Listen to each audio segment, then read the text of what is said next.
Núñez, eres administrador y gerente general de Edesur.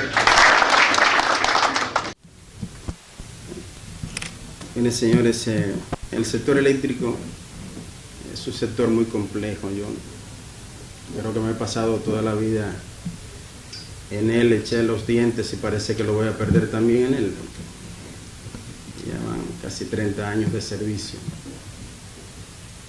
Y uno ve los aciertos y los desaciertos que en él ocurren. Pero creo que uno de los desaciertos que siempre se toman son la de no mover la organización conforme a su realidad. Una estructura organizativa nunca puede estar fija, firme, porque su entorno cambia, su situación cambia. Entonces, es necesario que los que están o los que tienen la facultad de reorganizar las cosas lo hagan mirando lo que justamente ocurre alrededor de ellas. Hace un tiempo la República Dominicana se embarcó en la capitalización de las empresas públicas del sector eléctrico. Incluimos al sector privado y creamos empresas privadas donde el Estado tenía participación. Esas empresas privadas obviamente son empresas que se crearon con un fin de lucro, porque todo el que se mete en un negocio lo hace para ganar dinero. Si no, no se mete. Entonces, la realidad que tenemos hoy es otra. Las 3 empresas distribuidoras, prácticamente en su totalidad, porque los trabajadores tienen cerca del 1% de las acciones, pero todas las demás son parte o son propias del Estado Dominicano. El Estado Dominicano no tiene por qué tener renta, no nos interesa hacer un negocio con nuestros clientes. No estamos aquí para ganar dinero de la venta de la energía, aunque somos una empresa privada. Entonces ya tenemos otra realidad. No hay razón para penalizar a una empresa pública. Es una empresa privada, pero de capital público, por hacer una u otra cosa, por no entregar energía que no la tenemos, o sí la tenemos, pero si la colocamos es tan cara que ustedes a través de los impuestos, nuestros clientes, no pudieran pagarla, porque tanto la energía que ustedes pagan a través de su factura, como el subsidio que nos da el Estado, provienen de ustedes mismos, de los clientes, a través de los impuestos.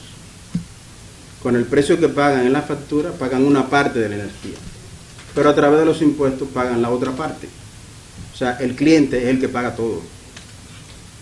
Entonces, por eso es la importancia de que nosotros hagamos un esfuerzo siempre, de que el que está al lado de nosotros, si se está robando la energía, si no está haciendo un uso adecuado de la energía, le tenemos que llamar la atención para que la pague. Porque al final, usted, el que paga impuestos, tiene una carga mayor. O sea, sí, toda la energía que consumimos, pues la pagamos siempre de una u otra manera, o por la factura o a través de impuestos. Entonces, cuando estuvimos en la Comisión Nacional de Energía, y a Miguelina le tocó decidir en qué hacer su tesis de grado, discutimos varios temas y uno de esos temas fue la reorganización del sector eléctrico a través de la creación del Ministerio de Energía y Minas, que es el libro que hoy se pone en circulación y que es una pieza de alto valor y preliminar para que los honorables legisladores que están presentes aquí, precisamente una parte importante de la Comisión de Energía de la Cámara de Diputados, que les sirva de herramienta de trabajo para llevar a cabo la creación de ese ministerio, que entendemos importante porque hay que mover ya la organización del sector, hay que revolucionar el sector eléctrico y ajustarlo a lo que hoy tenemos. La norma que hoy tenemos, la ley que hoy tenemos, no obedece a la realidad que tiene el sector y no podemos seguir con eso. Entonces, en esa propuesta se ha enfocado en la parte de la electricidad, porque energía no es solo electricidad, pero en la parte que tiene que ver con electricidad, se ha propuesto que dado que las 3 empresas distribuidoras son totalmente del Estado, pues se unifiquen en una sola empresa distribuidora. Y entonces, en vez de tener 3 call centers, 3 áreas de legal, 3 áreas comerciales, 3 áreas de distribución, 21 miembros del Consejo de Administración y todos los edificios que tenemos alquilados para esa superestructura, que eso se funda en una sola empresa pública de distribución de electricidad, porque ya es una única empresa pública, ya el Estado compró eso de nuevo. Y en lo que tiene que ver con la generación, este equipo de trabajo ha propuesto al presidente Medina que se embarque en la contratación de plantas propias. Ya llegó el momento de que el Estado Dominicano tenga su generación propia. Y se ha propuesto entonces que nos embarquemos en una generación propia a gas natural con una regasificadora y un depósito a gas natural, gas del Estado Dominicano, planta de gas del Estado Dominicano y otra planta también a carbón en la misma dimensión, 600 y 600 megavatios, para mantener un equilibrio, porque nunca es bueno inclinarse en una sola inclinar la matriz hacia un solo tipo de combustible, porque como hoy tenemos el OPEC del petróleo, mañana podríamos tener un OPEC del gas natural y encontrarnos entonces con un 70%, un 80% de nuestra matriz, toda esa generación a gas natural, sube el precio indicativo del gas y entonces tendremos una factura que no podríamos pagar, que es el caso que tenemos hoy con el petróleo. Entonces lo mejor es tener un pastel equilibrado, gas, carbón y un poquito de fuel oil número 6. Entonces, esa generación que el gobierno debe embarcarse, generación propia, no que el sector privado no intervenga, el sector privado tiene su mercado y tendrá su espacio para hacer sus inversiones. La ley se lo permite. Pero la generación que tiene que ver con el Estado Dominicano, esa generación, estamos proponiendo que la empresa hidroeléctrica dominicana se convierta en la empresa de generación eléctrica dominicana y tenga un brazo de generación térmica y tenga un brazo de generación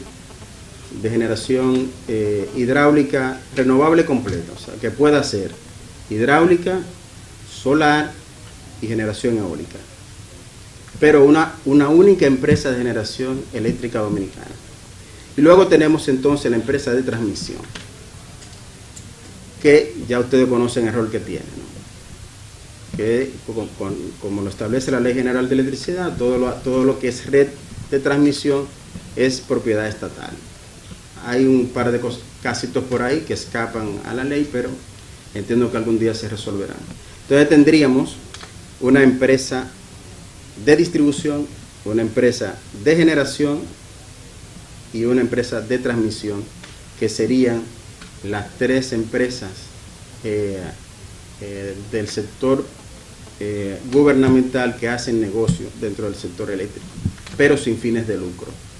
Y encima de esas 3 empresas, entonces tendríamos un viceministerio de electricidad, que sería el enlace con el ministro para tramitar, hacer todas las tramitaciones burocráticas del área de electricidad. Visto entonces el área de electricidad, pasamos a lo contemporáneo. Hoy manejamos en la región 2 áreas fundamentales, que son la eficiencia energética y las energías renovables. Entonces, estamos proponiendo que ese tema de energías renovables sea tratado un poquito separado de la parte de electricidad, porque se descuidan. El que trabaja la parte térmica generalmente tiende a descuidar la parte renovable. Pero como esta parte de renovable involucra al sector privado y aquella parte solo el sector público, que tengamos un viceministerio de energías renovables y eficiencia energética, porque la energía más barata, la planta más económica es la que usted se ahorra con el consumo.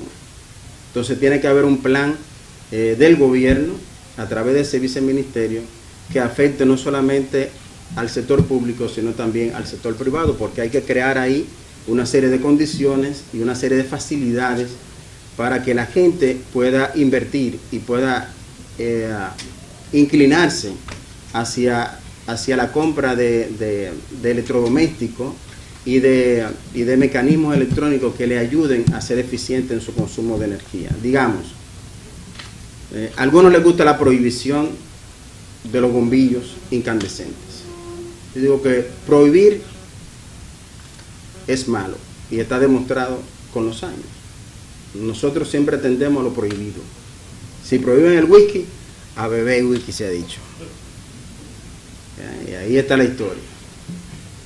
Prohibida la droga, a fumar. Y ahí está la historia. Ahí está el presente que vivimos hoy. Se hacen grandes negocios, grandes mercados con lo prohibido. Entonces, no prohibamos nada, sencillamente metámonos un impuesto que cuando usted vaya a comprar un bombillo, le cueste más caro comprar el incandescente que comprar uno de bajo consumo. Y entonces usted, ¿qué va a hacer? Va a comprar el de bajo consumo. Y entonces el país ahí inmediatamente tendrá una reducción en el consumo de electricidad, pero también en la factura petrolera. Entonces, por eso es la importancia del viceministerio de eficiencia energética y el de energías renovables. Luego estamos sugiriendo, como es un viceministerio de energía y minas, nos queda todavía otra parte de energía que son los hidrocarburos. Alguien tiene que manejar los hidrocarburos.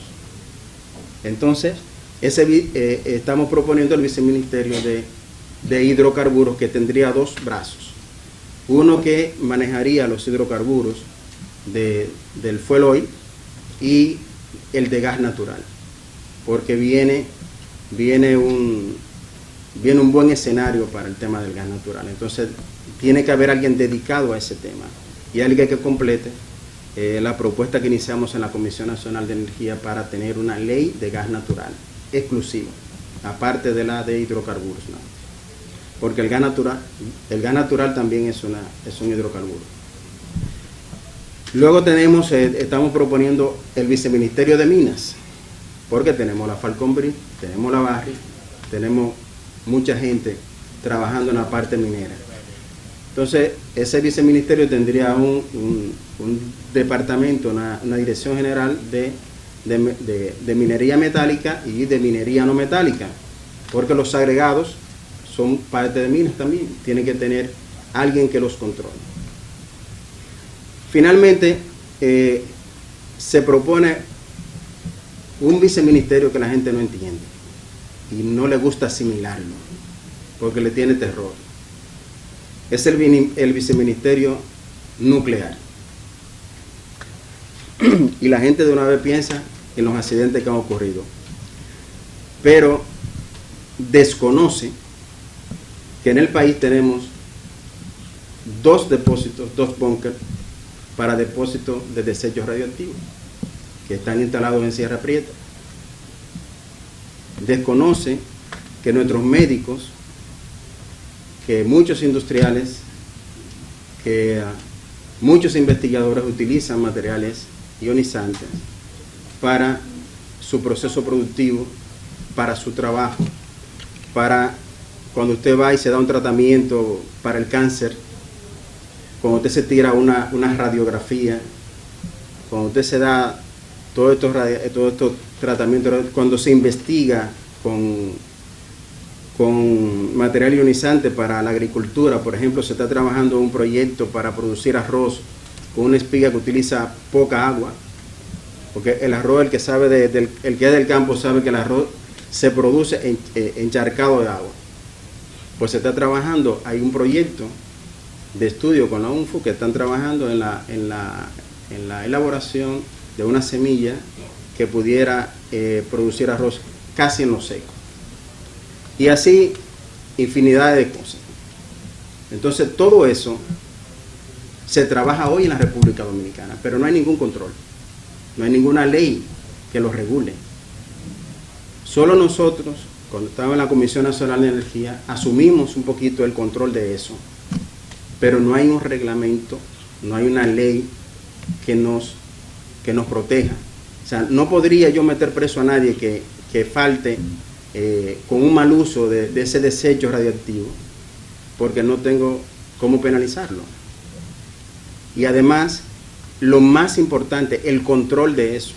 Solo el Estado puede tener el control de esos desechos que utilizan nuestros profesionales a diario y que se estaban botando en la basura, que iban a Duquesa. Y eso es muy peligroso. Y nuestros niños te juegan con eso. Entonces, por eso, fíjense que no le he hablado de electricidad en la parte nuclear. Solo le he hablado de un tema que tiene que ver con el uso diario de un tema de desechos radioactivos. Porque también ocurre que los contenedores que entran al país, en coordinación con aduana, nosotros le hacemos un chequeo con equipos especializados para ver si hay materiales ionizantes ahí. Y si hay un disparo de alarma, hay un equipo preparado para trabajar eso. Pero vuelvo y repito, no hay ninguna norma, no hay ninguna ley que nos obligue y que nos dé un marco para trabajar eso y para penalizar. Entonces, aparte de todo eso que es muy importante, tenemos el tema de la energía eléctrica. La energía eléctrica nuclear. La gente le tiene miedo por los errores que han pasado en el mundo. Errores que usted ni se lo explica, por ejemplo el de los japoneses. Yo podía esperar un error de cualquiera menos de esa gente que son tan organizados. Pero porque no llevaron las recomendaciones que la IA le había recomendado. Y está por ahí. Lo que sí hay que tomar en cuenta, señores, nosotros que estamos hoy al frente del sector, es que lo que usted quema hoy, que estamos sacando de la tierra, todos los fósiles, cuando usted tiene un cajón lleno de moneda y usted saca moneda todos los días, eso se va a agotar. El petróleo se va a agotar, el gas natural se va a agotar, las energías renovables no son suficientes para la demanda del mundo de energía, porque la eólica es cuando hay viento, cuando la naturaleza dice voy a soplar. El sol es cuando hay sol, si hay pasa una nube, adiós electricidad. Entonces, hay que buscar alternativas. La más barata, la más económica, la menos contaminante es la nuclear. Pero para usted instalar una planta nuclear en un país como este, si hoy nosotros decidimos instalarla, nos toma 15 años ponerla en funcionamiento. Entonces, las decisiones se tienen que tomar desde ya. Y el desde ya es comenzar con una ley general nuclear que involucra no solamente la parte de electricidad, sino todo lo que les he dicho sobre la parte médica y profesional. Entonces, nosotros comenzamos algo. Yo mismo firmé un acuerdo con la NRC cuando estaba en la Comisión Nacional de Energía para ese anteproyecto de ley nuclear. Pero pongo en manos de mis amigos y compañeros legisladores la importancia del tema y que se lo tomen como tarea. Porque, vuelvo y repito, nos toma 15 años desde el día en que decidamos instalarla hasta el día en que se instala. Entonces, por lo menos debemos tener una legislación que sirva de marco referencial para el día que decidamos instalarla. Si decidimos no instalarla nunca, pues perfecto, pero tenemos un marco donde guiarnos. Porque esa ley no solamente surte efecto después que el Congreso la saca, necesita el apadrinamiento de los organismos internacionales. Entonces eso es un proceso bastante largo. Entonces, mis queridos invitados, mis queridos compañeros de la mesa, a Miguelina te agradezco no haberme escogido como tu asesor. Y a todos les digo, bueno, pues Estoy a la orden para cualquier pregunta y muy agradecido de que estén con nosotros. Buenas noches.